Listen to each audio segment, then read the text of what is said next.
I'll share a little COVID story.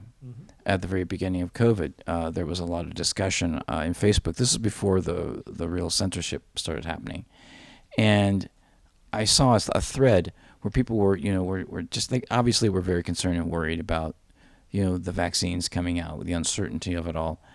And then this one girl chimed in, and she said, "Oh, come on, people! Why would they want to kill us all? That's just ridiculous." And so I felt, I needed to say something. I needed to post something in there. And I said, okay, point well taken. Why would they want to kill every single one of us? I said, but however, that doesn't mean they're not looking to make a lot of new customers. And she came back almost immediately and said in the post, "Oh, I didn't even think about that. Thank you for giving me a different point of view." So, and I had no idea that I would get that kind of immediate response. So I know that there are those times in real time, in social media, where you can get some kind of a positive reaction from someone, or just add to the conversation. Maybe, and I get that too from some things people share in social media. Oh, I didn't think about that.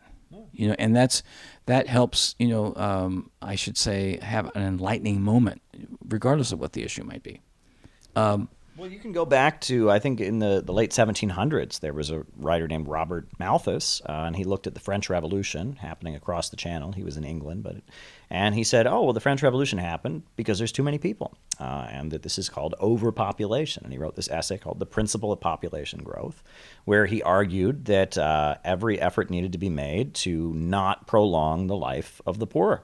And to have the poor die sooner in order to keep the population low, in order to have stability in society. And then we later know that in the late 1800s, the Neo-Malthusian Society was very popular among many of the wealthiest people in Britain. And they thought that all these problems of unemployment and labor strikes and uprisings, they said, well, this isn't the problem of capitalism. This is just there's too many people. And the phrase "useless eaters" was widely promoted. And the idea was that there are too many people in the world. There's overpopulation. I know Margaret Sanger, who was a feminist and a socialist activist, she, after the Russian Revolution, she saw that the Soviet Union was not the free sex, free love paradise she was hoping for.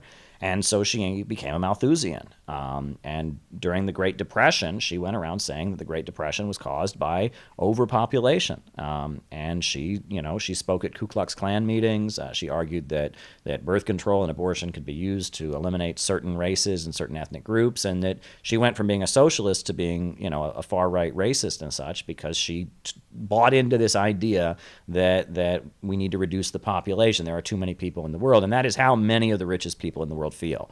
And I don't think that's hard to discover, and it's not conspiratorial. The idea that they're all sitting up there in a smoke-filled room plotting to kill the whole human race, I don't buy, right? That would obviously be crazy. But the idea that many of them believe that the problem facing the world is there are too many people and that there's too much growth, that is being widely promoted. That is almost the party line in the United States. And it's wrong.